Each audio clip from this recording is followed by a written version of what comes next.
Hi hello மக்களே.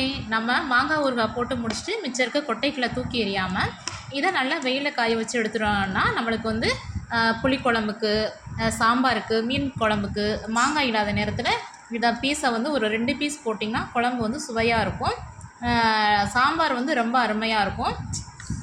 இந்த கொட்டைகளில் அவ்வளோ சத்துக்கள் இருக்குது.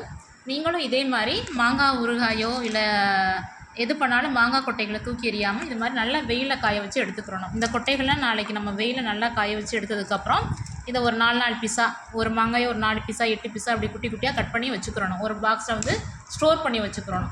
அதை எடுத்து 2 புளிக்குழம்புலையோ 2 சாம்பார்லையோ மீன் குழம்புலையோ, மீன் குழம்பு வைக்கும்போது கண்டிப்பாக நம்ம வந்து மாங்காய் போட்டால் தான் குழம்பு வந்து மீன் குழம்பு வந்து சுவையாக இருக்கும்.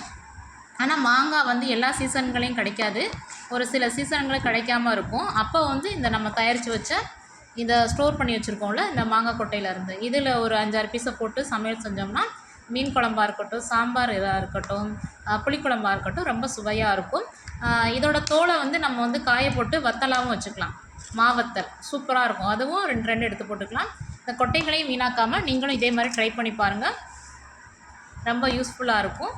அவ்வளோதான் மக்களே. நம்மளோட வீடியோவை தொடர்ந்து பாருங்கள். அப்போ தான் நான் அதுக்கப்புறம் போடக்கூடிய டிப்ஸ் எல்லாமே உங்களுக்கு நோட்டிஃபிகேஷனில் வரும். மாங்காய் கொட்டைகளை இனிமேலும் தூக்கி எறியாமல் ஒரு அருமையாக நம்ம வீட்டு சமையலுக்கு பயன்படுத்திக்கலாம். நன்றி மக்களே.